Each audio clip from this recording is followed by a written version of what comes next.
The National Trust is without doubt a great British institution. Throughout the world it enjoys an enviable reputation for the way it cares for Britain's monuments, landscapes and art treasures. But the Trust is much more than just the custodian of our heritage. Its greatness lies not only in what it owns, but in the genius of the people it employs. As we shall see as we venture behind the scenes, the National Trust is a little-known world of rare skills, ancient crafts, and immense dedication.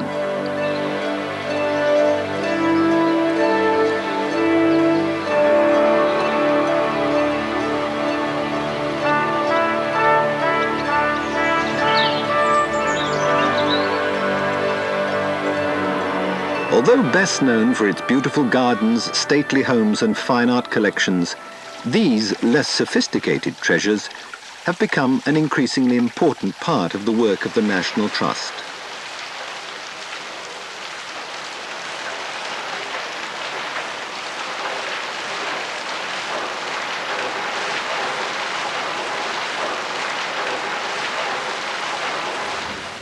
Forges, simple cottages, watermills and engine houses all remain as monuments to our industrial past because the Trust has poured money into their restoration. Indeed, it's even been said that some of these workplaces are in danger of being over-restored, presenting an unduly prettified or sanitized picture of our industrial heritage.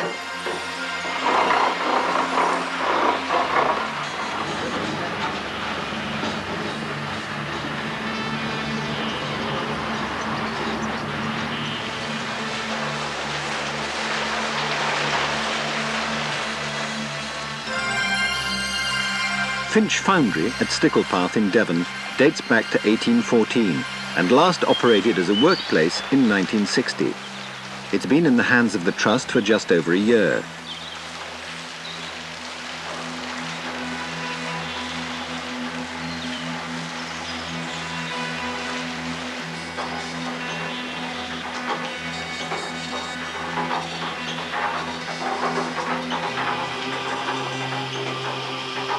Originally, it was run as a small factory, making agricultural hand tools and other implements for the mining and china clay industries, then preeminent in the southwest of England.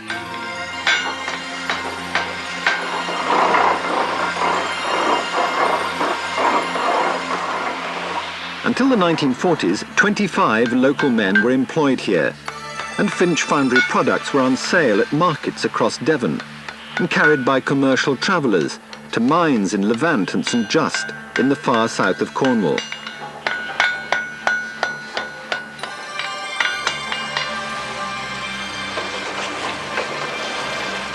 Since its closure 35 years ago, there have been fears that Finch Foundry would fall derelict and be sold off as a building site. Hello, good afternoon. Are you Trust members? Come and help me. When the National Trust took it over, the Foundry's 3 watermills had been restored by a local group who had been running it as a water power museum. Oh, you're not 3, Trust? please. Oh, 3. 3 adults. Yeah, 3 adults. There you are, 3 tickets. Thank you. 3. Though most locals are reassured that the fabric of Finch Foundry is now secure, there are worries of a different kind about its future.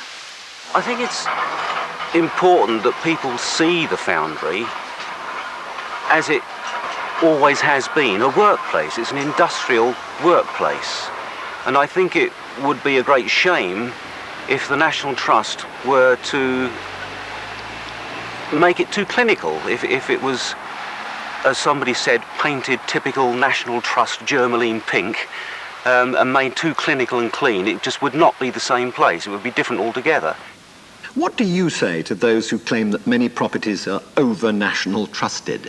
I don't think that's true at all. I think that's a perception. I'll tell you what, well, several things I can say about that. Our policy is to consider the particular character of each place. Our job is not to preserve branches of the National Trust. That would be a terrible failure if that were to be the impression. Our job is to preserve places which are remarkable because they're different. And so we think just as hard about preserving the physical structure of our buildings as about the atmosphere.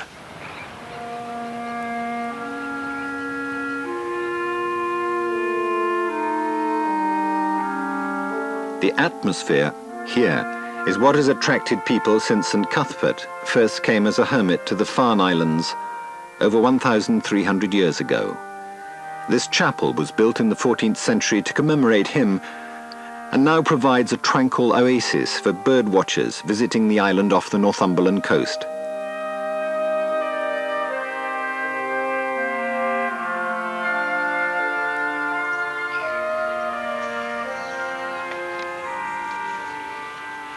Both the chapel and nearby Lindisfarne Castle on Holy Island, built in 1550, are today owned and maintained by the National Trust. Both have the special atmosphere which Director General Martin Drury is so keen to preserve.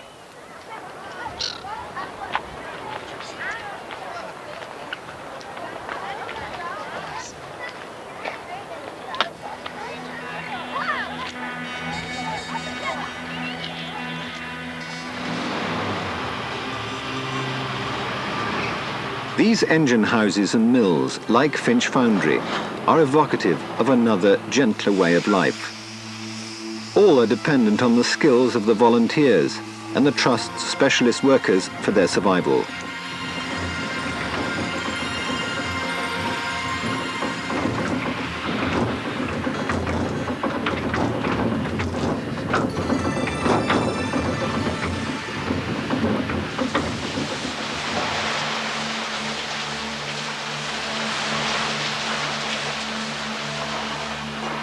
Custodian Jim Coyne explains the relevance of the buildings and the part played in their maintenance by the volunteer workers. I must admit that when I heard the Trust were going to take over, I was very apprehensive because I had visions of glass screens over all the machinery, but I have to say they're totally committed. Nothing will be changed, but everything will be eventually renovated.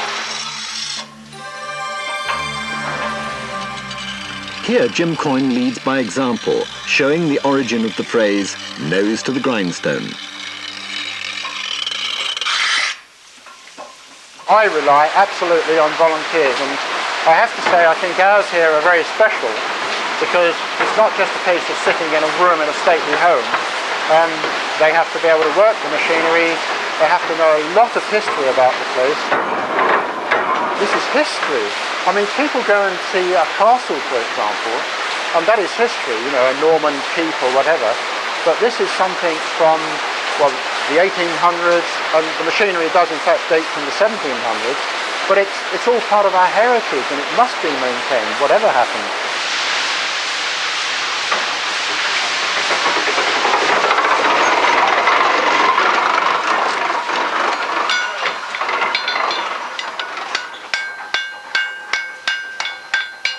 Not that easy to get volunteer blacksmiths, but we're very lucky that we've had two who've come along, and one is quite a young lad, but the other one, he was a school teacher and he used to teach blacksmithing, and what is very nice, his wife comes along as well, and she now does blacksmithing, and after only sort of 4 or 5 weeks she's become very good, because it isn't easy to judge the heat of the metal and to hammer it into shape, but she's done very, very well.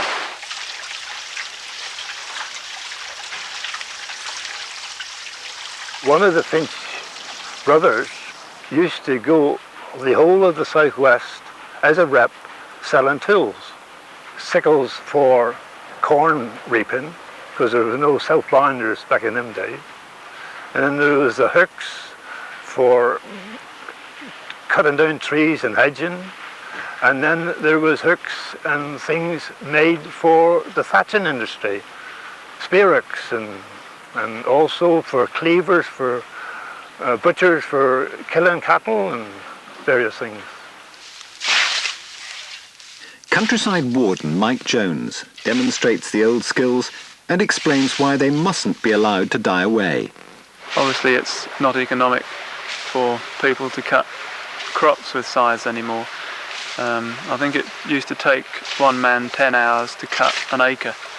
So obviously a combine does that a bit quicker. For small areas of rough grass, orchards, things like that, it's so much nicer to just go out with a nice scythe and cut the grass.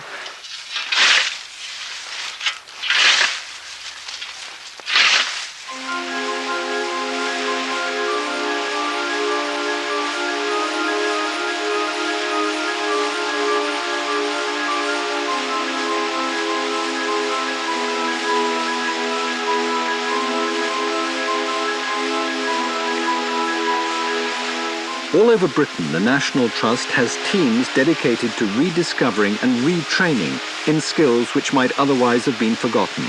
Mike Jones again.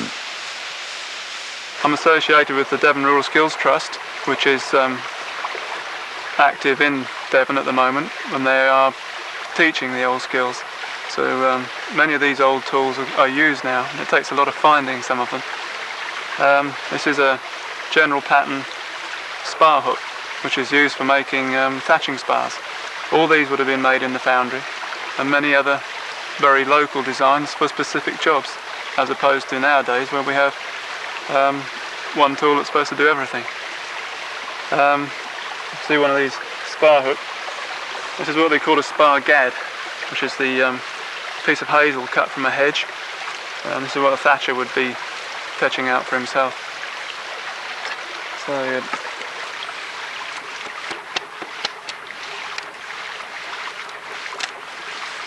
this is called cleaving. And the skill is to get it down the middle of the stick by bending it.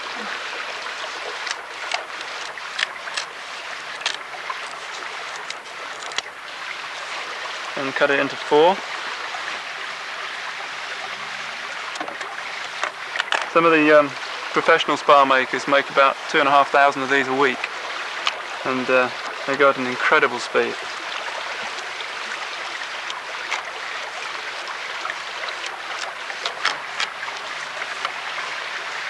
They have tried to use plastic spars nowadays, but nobody's ever produced anything that works better than hazel.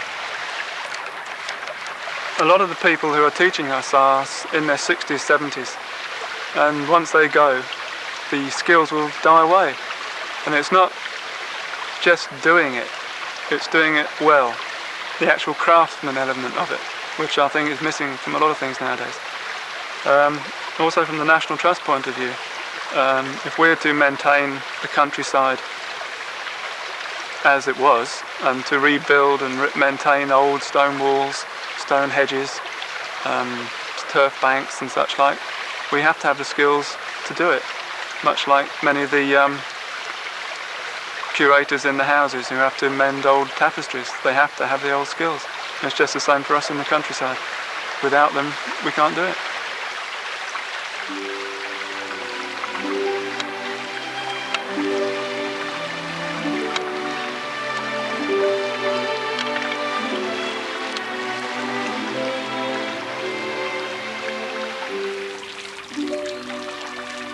Blickling Hall, one of the finest houses in East Anglia, dates from the early 17th century and was home to Lord Lothian until his death in 1940. He saw Blickling as a working house, a place from which public intellectual or artistic activities go forth. He'd be delighted today to find the most important textile conservation work in the country taking place here. The textile studio here at Blickling is the central workshop for textile conservation for the whole of the National Trust, and we undertake work for all the 16 regions of the Trust and any properties that have important textile collections, or indeed any property that just may have one carpet or one tapestry. We've undertaken work for properties such as Coteil, Montacute, Blickling itself, and Hardwick Hall, which has a very important 16th century collection of textiles.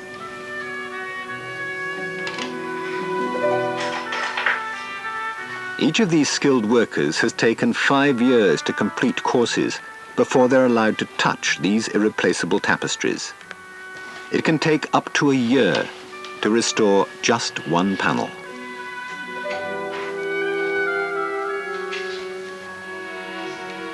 Some textiles you get very fond of and are immediately drawn to, and they are very exciting to work on. For instance, the Tobbit table carpet, which is dated 1579, which is from Hardwick Hall. And it's actually a needlework embroidery worked in silks on a linen canvas. And it has survived for 100 years in the house. In reality, we have a limited range of materials that we call upon for conservation.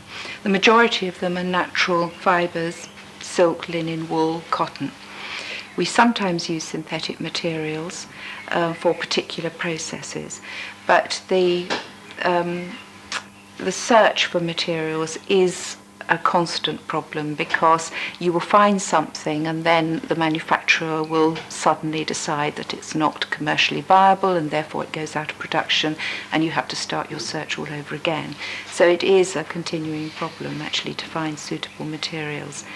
One of the most difficult is to find suitably ready dyed materials, both in fabrics and threads, and so we undertake quite a lot of dyeing in the studio because of that reason.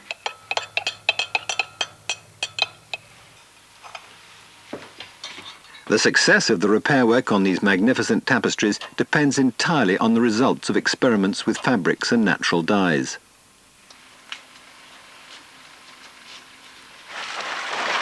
Lime, used to make lime wash for painting, is one of the traditional building materials used by the skilled workforce at Killerton Yard in Devon.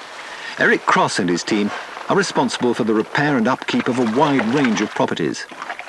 All of National Trust properties that we colour, if they've got colouring on the outside of the walls, it's lime wash. Various colours, we add ochres for colouring. So you get any colour you buy in a tin we can practically get with our lime.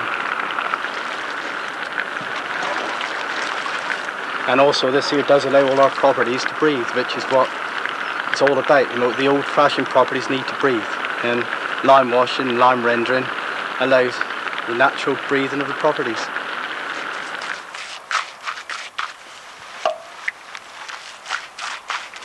When we mix our colouring and we put it on the walls, we usually put it on 2 shades darker than we actually want it to dry out, which gives a lovely effect. So, when we take the lime out onto the site, we colour it, we add our colourings. This is a typical one for like Marcus Cottage. You find this is the yellow, which most of our properties are done with anyway.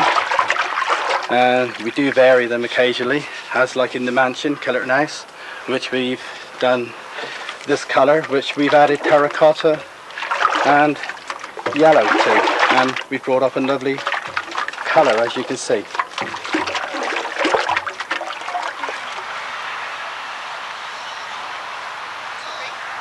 About 2 years ago now, we had to start the planning of painting of Killerton House all the way around, so that it would all come out the same colour with lime wash. And one of the biggest problems was that we had the Virginia creeper on the wall and other plant life, and the Virginia creeper is really tight, grow tight to the wall. So it was a shame after all these years to just pull it off. So we thought we'd do a little experiment, and I went to see the head gardener Andrew Mudge and borrowed a Virginia creeper off of him, and I stuck it straight into one of the lime tubs and put that back on the side, and we just let it go and see what happened to it. And I was pleased to say that it really grew well. The leaves budded out. It was fantastic. So we thought, well, that experiment worked on the small side.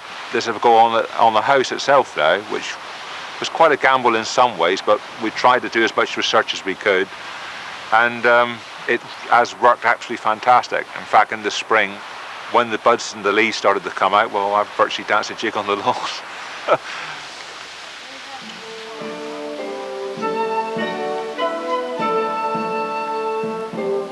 Ightham Moat in Kent, the most complete medieval moated house in the country, presents a conservation challenge of a different kind. It was bequeathed to the Trust 10 years ago by Henry Robinson, an American who'd fallen in love with it as a young man while on a bicycling tour of Britain, and had determined to buy it. Since then, it's been undergoing extensive repairs and restoration in what amounts to the largest building conservation programme ever undertaken by the National Trust. Unusually, it's remained open to the public throughout the work. Revenue from the 100,000 visitors who come every year helps to pay for this expensive and intricate task. Half of the work has now been completed. When we came, the general view of the property was that it was in a state of romantic decay, and I pointed out that if that decay continued at the rate that was evident from a close inspection, there wouldn't be a moat available. there needed to be a programme of repairs undertaken that could be phased over a number of years to match finance. For the gate tower behind me on the west face, on the other side, there is the repair of the masonry, which was in really a very dangerous condition. Every morning the house staff were coming in and sweeping up fragments of stone that had fallen on the ground, and that was obviously a risk, and it was getting much worse.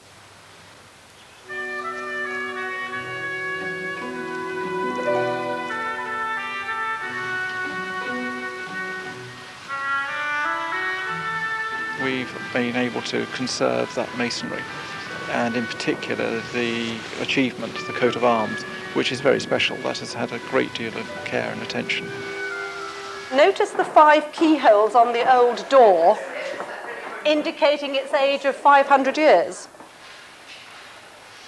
Guided tours like these reflect the Trust's success in persuading visitors that the scaffolding and noise is acceptable as part of conservation in action. The repair of the oriel window and chapel glazing was very particular. We had to treat that almost as a piece of furniture. The timber mullions and transoms, the horizontal and vertical parts of the window frame, are very beautifully moulded, and the glass within them was very special. Surveys of the fabric of the building have revealed an almost continual history of alteration since it was first built in 1340.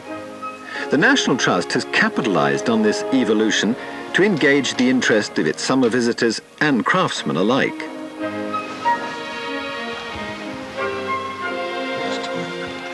There is always a sense of excitement when you open up a major carpentry joint for the first time, and perhaps the last time that was opened was when the carpenter put it together in 1340 or 1450 or whenever. That's quite something, because you're seeing their original craftsmanship.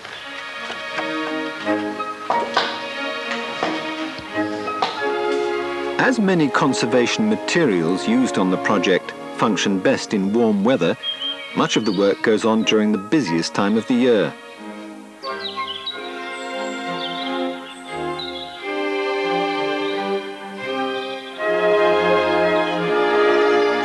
Take care on the step.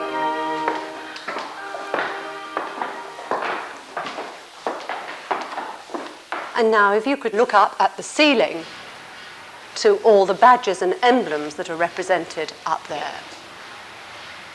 This ceiling was put into the room in about 1520 by Sir Richard Clement. And what I'd particularly like you to notice is the Castle of Castile and the Arrows of Aragon, which are the badges of Catherine of Aragon, Henry's wife. Within the next 6 to 8 months, this will be dismantled and carefully consolidated and cleaned by the National Trust conservators and worked on by specialist carpenters before it's put back.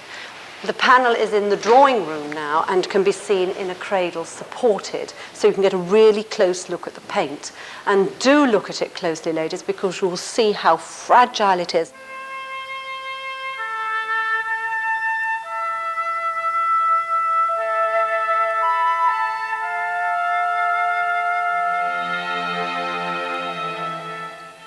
This panel is one of the 64 panels from the Tudor chapel. Although it's called the New Chapel, it was actually constructed in the 16th century when Sir Richard Clement bought Ightham Moat. It's one of 64 panels which is housed between painted ribs. We were very lucky in that we actually got it down safely. What we are doing now is we've put it in this cradle, and the cradle supports the curvature, because it's very important that all the panels retain their original curvature so that they'll go back into the roof space. Most of the pigments are traditional, what we call earth pigments, ochres, vermilion, things that would have been available in the 16th century. So as part of our project, we're going to consolidate, or that is to re-adhere all the flaking paint, and then resaturate the paint layer so that you can actually see the colors again, and then decide to what extent we might possibly reconstitute some of the images, because so much of the paint is lost. It will take art expert Christina Sitwell up to a year to restore these panels to their 16th century glory.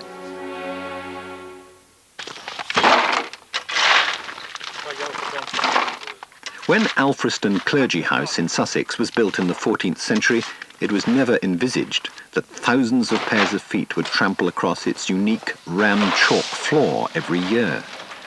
But Alfriston, the first building to be purchased by the Trust 100 years ago, is a popular place. Now, just 15 years after it was last done, the floor needs replacing. Having dug up the old one, new lumps of chalk have to be tamped down to create a level base for a fine layer of chalk, which is then covered with gallons of rancid milk. First, Trust experts check the finish on the top layer of chalk. I think that's about right now. I think he's filled it in, and I really think we ought to just have it tamped down now and have a go at putting on the milk, don't you? No, I agree, it's got a good texture.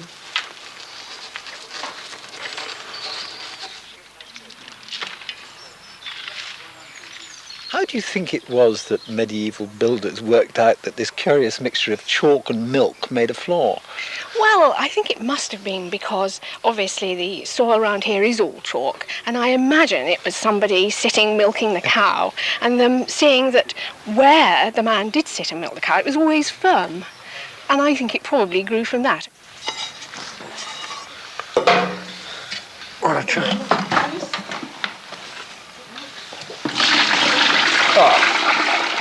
What happens is that the casein in the milk acts as a binder for the chalk, and the water simply evaporates. The fatty element goes rancid and eventually breaks down. So it's a very smelly sort of process. Not very nice.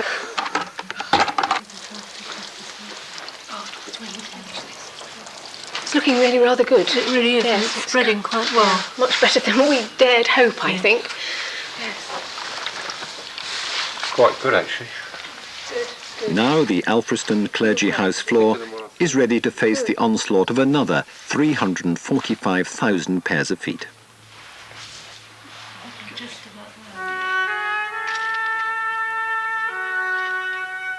If shuffling feet can cause problems inside, what level of damage is caused by thousands of pairs of hiking boots striding out across the most popular trails in areas of outstanding natural beauty like the Lake District?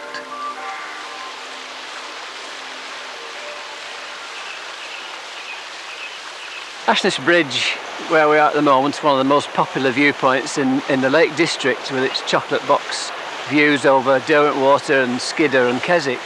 And we get literally tens of thousands of people visiting this site throughout the year. And of course it creates a lot of erosion problems. And some years ago we were faced with a situation where the grass had all been worn off this area and we were getting down to very rough stone. And we decided that to try and counter the erosion, we'd actually pitch in some stone into the surface here, and this is what you can see. Stone is actually laid into the surface of the ground and makes a nice hard-wearing path for people to walk on.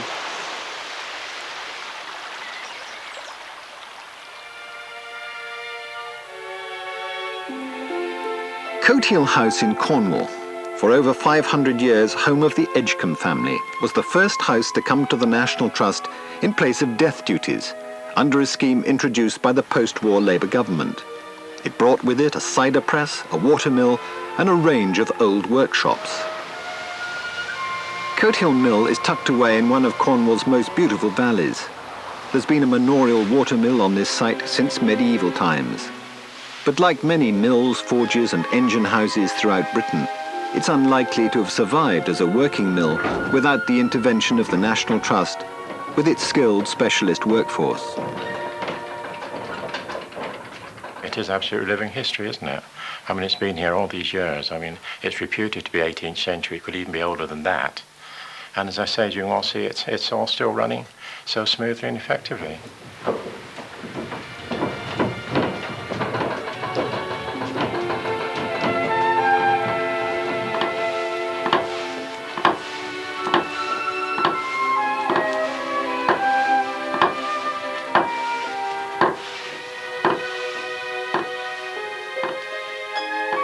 50 years ago, these humbler buildings might have been overlooked by the National Trust in the excitement of acquiring one of the finest medieval manor houses in Britain.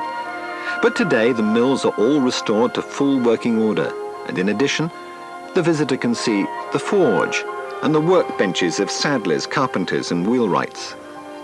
The investment appears to have paid off, despite its isolated position almost a mile from the manor house and across soggy woodland. Coat Hill Mill now attracts almost as many visitors as the Grander House.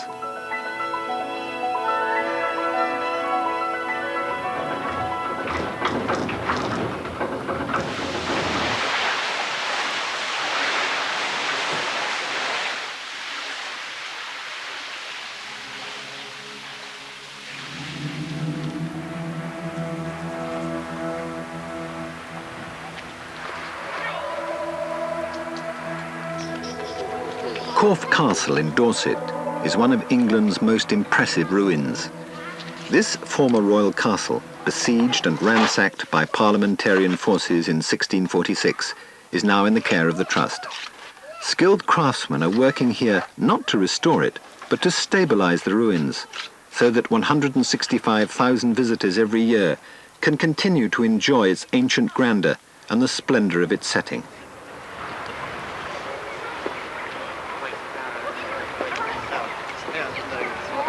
The restoration is undertaken by the National Trust's own specialist stonemasons.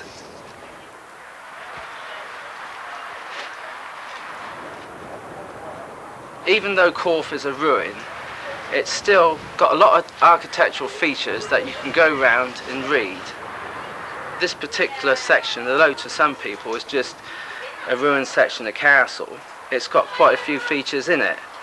And our job is to pick out these features by not overdoing it. I mean, our job is not to rebuild.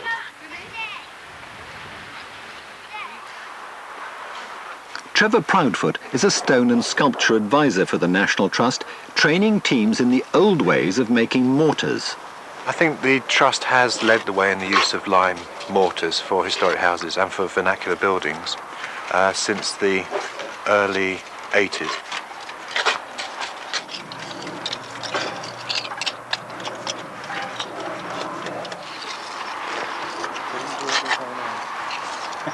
We know that lime mortars have been used since the time of the Egyptians, and we see lime mortars in Egypt and we see them on Roman sites. In fact, the Trust has been researching the use of lime mortars to replace those which have been lost on Hadrian's Wall, and we are also carrying out in this region considerable research on medieval mortars at Corfe Castle. What we're trying to do in this area here is to use lime mortars which are suitable for buildings which are perhaps 200, 300 years old. It's quite important to look after the mortars once they're in the wall, and so for 3 or 4 days one is tending the mortars to make sure they don't dry out too quickly. We generally make sure that water is around. Perhaps there's a mist which is put on the lime mortar from perhaps 2 or 3 applications a day, or we would cover with hessian. So you have this strange look to a lot of buildings, and you can see it at Corfe Castle, where walls that have been worked on are all bagged up with hessian and blankets and polythene. I think the main difference is that lime mortars improve with age. They improve with age in terms of their hardness, their consistency of strength, and also the general appearance of them. And if one was to look at a wall, say the one behind us, you can see a lime mortar there which has been there probably for about 200 years, and it has wonderful qualities of texture and of colour. The older the property, the more obscure the building technique, and the Trust is responsible for sites dating back several millennia. The popularity of megalithic sites like this in Cumbria can cause problems. Castlereagh Stone Circle has been here for many, many centuries. We think it's somewhere between 2000 BC and 1500, which is obviously making it about 4,000 years old. It's a very popular site and visited by tens of thousands of people each year, and it's nice for people to come to such a beautiful area and admire the views all round. But of course it does create problems, and we've got a lot of erosion now that we're going to have to deal with. People naturally sit in the circle, have a picnic, children climb on the stones, and this creates a problem. We've lost a lot of topsoil, the grass has all gone, and we're going to have to do quite a lot of remedial work in the very near future, reseeding and returfing. At one of the other famous sites down at Stonehenge, regrettably because of the pressures of visitors down there, that area has been roped off and people can't get near to the stones. Here, of course, whilst we're getting still tremendous pressures from visitors, at the moment we're still allowing people onto the stones and into the circle.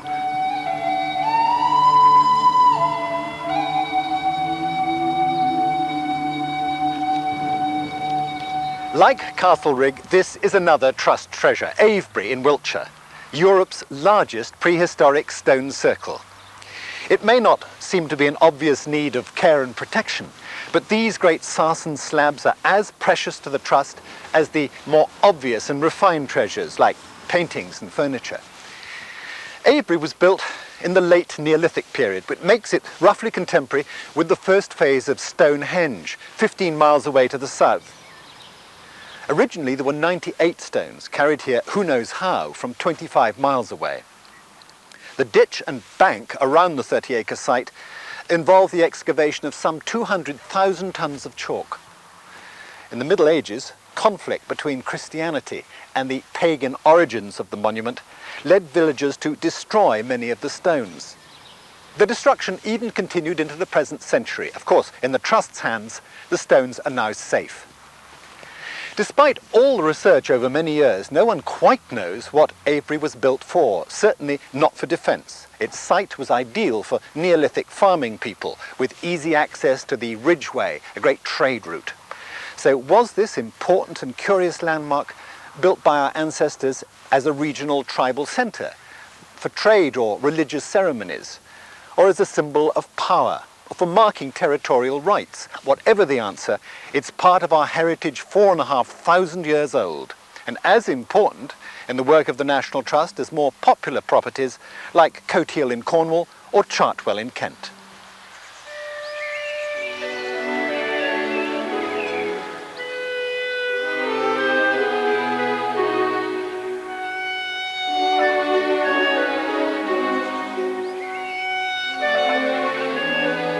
At Acorn Bank Garden near Penrith, head gardener Chris Braithwaite is restoring yet another aspect of our heritage: apples. Acorn Bank's an interesting garden because its atmosphere is very quiet and the plantings are very informal. It's easy, it doesn't have pretensions of grandeur like some of the other National Trust gardens. There's probably been apple trees growing or fruit trees growing in the garden ever since there's been a garden here.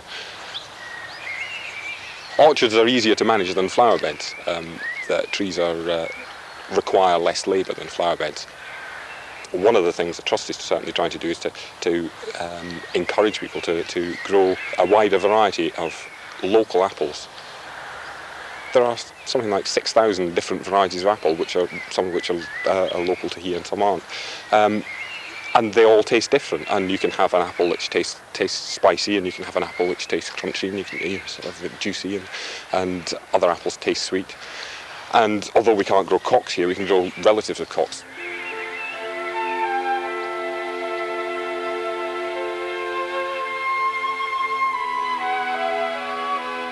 Each autumn, Chris Braithwaite holds apple tasting days for visitors keen to know how apples once tasted.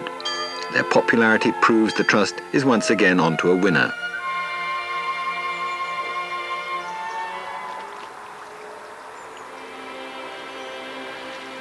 Whiteman is on the site of a much earlier mill building. We think it may have been one of the mills on the stour mentioned in the Domesday Book. It's just simply been left, really, for, I suppose, 90 years now, since it was really used properly. So the Trust has inherited a building which has required a great deal of money spending on it.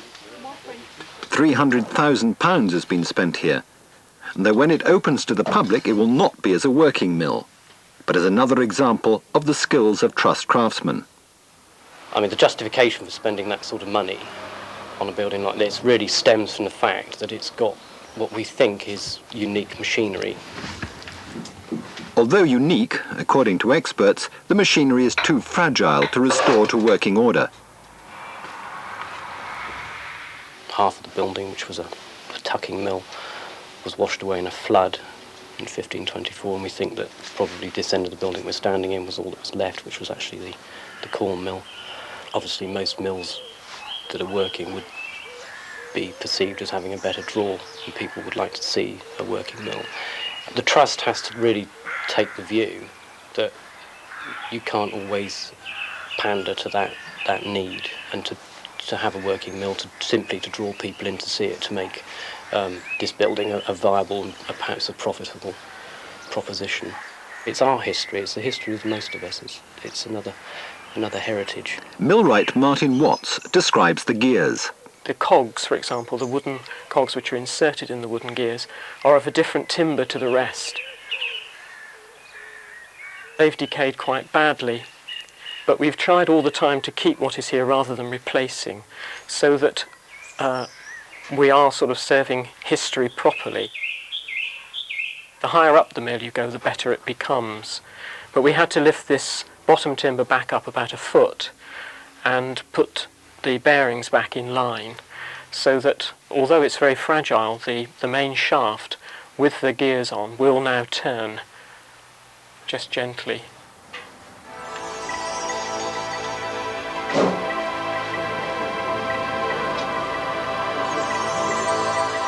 White Mill is not just of interest to milling experts.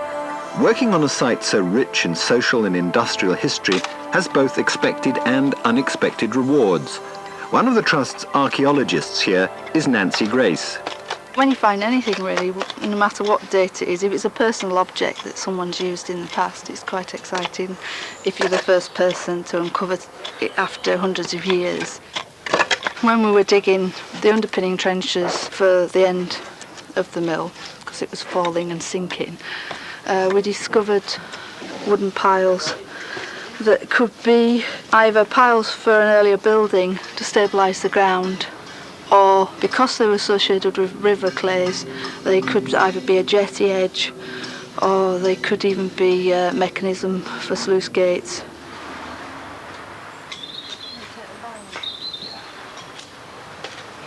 We had an idea of what the date of the posts were, and when the radio cam came back, the dates for that fitted in 13, they can't be older than 1303, and they can't be younger than 1494, so that fit in well with the dating evidence from the pottery and the layers as we dug down.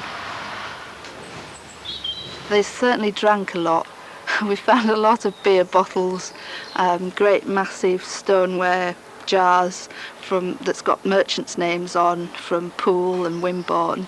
So most of the fairly recent last 100 years finds have been a lot of drink.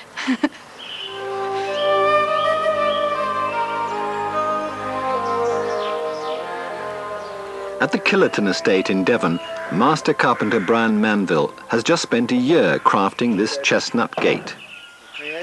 When you work for the trust, sometimes money isn't the object. They want to reproduce what was there before, and also they want it done as it was done in the past, rather than the modern way of doing it. And this is what I find is it's challenging, and I like doing, because it's not the general run-of-the-mill job of making a window or a door for a ordinary cottage or a house outside.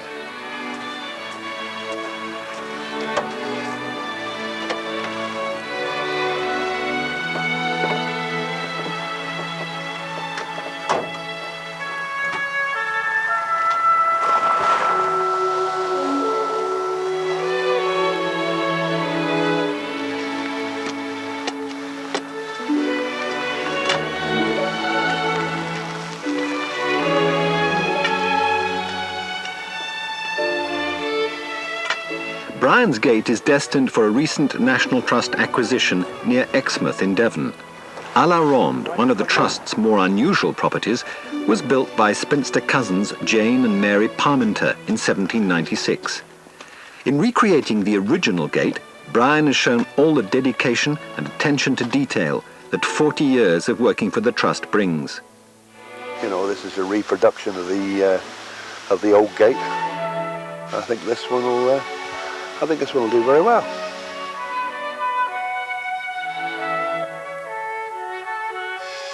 I enjoy it. It's something you can appreciate when you finish it. You've made something that is down at Aileron. No one else in the country would have made one. It's there when you're living, or it can be there when I'm gone, and they can say, well, yeah, Brian made that one.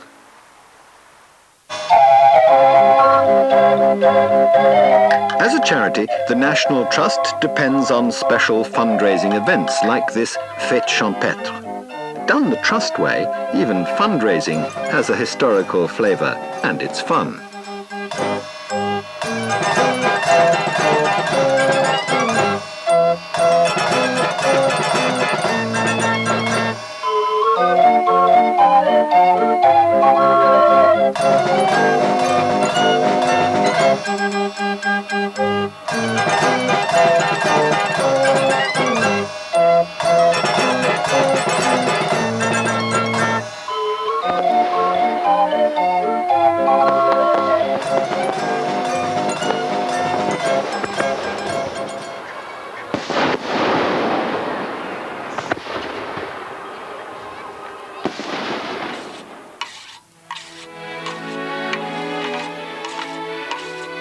On the South Devon coast, just east of Dartmouth, coastal warden Mike Ingram hopes to encourage rare wildflowers to return by clearing an area overgrown after 50 years of neglect. Once this clifftop, like most around our coastline, would have been grazed. But Mike has found that scythes and Dartmoor ponies make a good team. The majority of work is done with machines, although on some of the steep slopes we do a lot of work by hand as well. And a lot of the raking up, which has to be done afterwards, is obviously a labour-intensive job. So it's a mixture of both, really.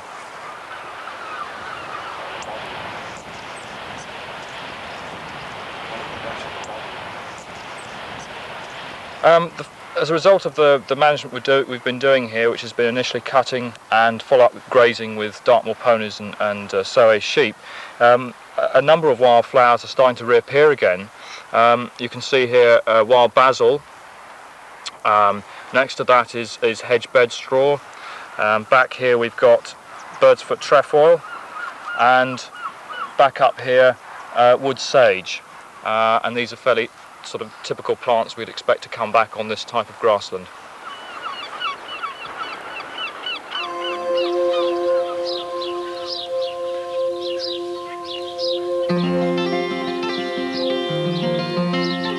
This undrained remnant of East Anglia's Great Fens is the oldest nature reserve in the country. The 600-acre site is particularly rich in plant and insect life, and is also a principal supplier of sedge and Norfolk reed, used all over the country for thatching.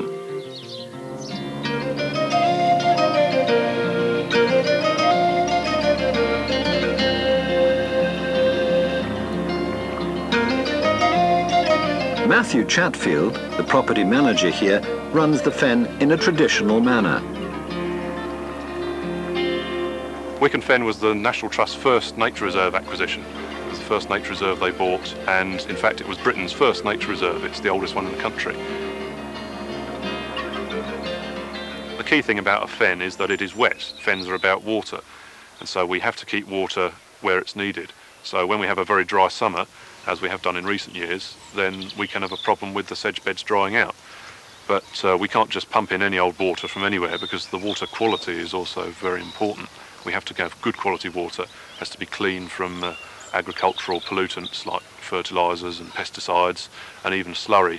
It can all have an effect on the fen, so we have to be sure that we're looking after the fen by putting good water on it. There used to be a whole area of land known as the Fens stretching across a lot of East Anglia, which was very much like Wicken Fen is today, a marshy wilderness. And almost all of that has now been drained for various reasons, mostly agriculture, and is left with the big flat open fields that many people now think of as the Fens. But of course the original Fens were semi-natural habitats like this one, and we're one of the last bits left.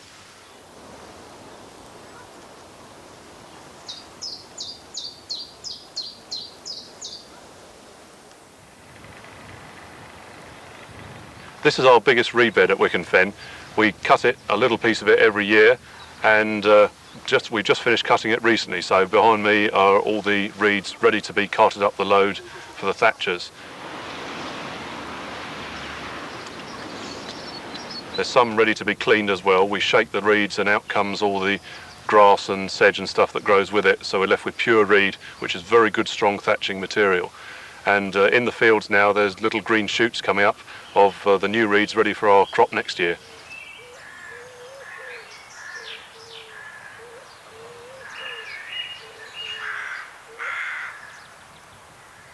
Milk parsley is a very special plant for us here at Wicken because it's the food plant of the swallowtail butterfly. Swallowtails will only eat milk parsley leaves when they're caterpillars, and the adults will only lay their eggs on milk parsley leaves. So if there's no milk parsley, the caterpillars will starve to death and the adults wouldn't be able to lay their eggs. Now milk parsley will only grow in a managed sedge bed, so if you stop cutting the sedge, then the milk parsley will die out. And the piece of milk parsley here is a good example because it's just sticking up above the growing sedge. If you leave the sedge too long and you don't harvest it, it soon grows up and other things come up too and swamp the milk parsley, and then the swallowtails can't find it because it's not visible to them. So it's important that you keep harvesting the sedge regularly to keep it down.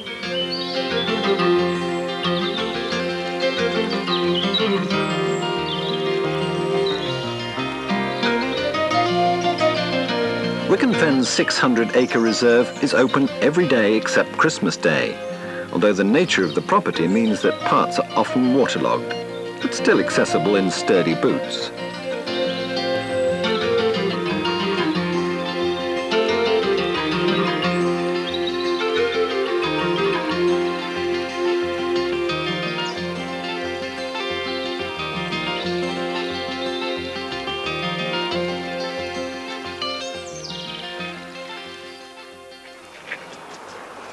On Coniston Water in the Lake District, setting for Arthur Ransom's Swallows and Amazons, the Trust has restored a unique steam-powered yacht.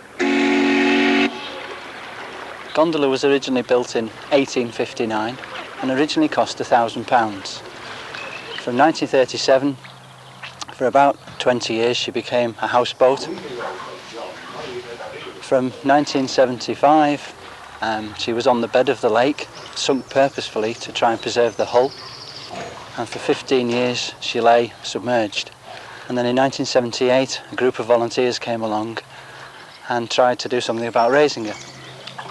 They actually involved the National Trust, and the National Trust raised £100,000 in a very short time, and then began the long restoration of Gondola. And it took approximately 2 years and was relaunched in June 1980 from Coniston Old Hall, and has been sailing on the lake for the last 16 years.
Without the dedication and skill of these National Trust volunteers, wardens, countryside managers and craftsmen, those important parts of our social history and industrial heritage would have been lost forever.